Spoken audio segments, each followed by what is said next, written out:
Hello বন্ধুরা, এখন আমি কোয়েল পাখির ডিম দিয়ে বিকালে নাস্তা। আমি এখন ডিমের টোস্ট বানাবো। আমি 4টা ডিম দিয়ে দিচ্ছি সামান্য লবণ, ভালো করে ফেটিয়ে নিব। দিয়ে নিয়েছি চিনি, এখন আমি ভালো করে ফেটিয়ে নিব।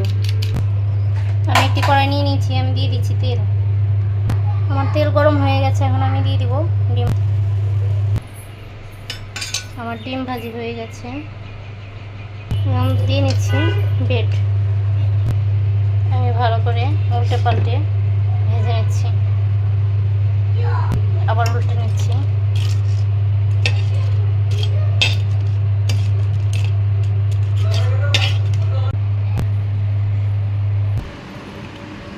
হয়ে গেছে আমার ব্রেড টোস্ট। হিসেবে বিকেলের নাস্তা হিসেবে খেতে খুবই ভালো লাগে। ভালো লাগলে অবশ্যই কমেন্টে জানিয়ে যাবেন, লাইক করে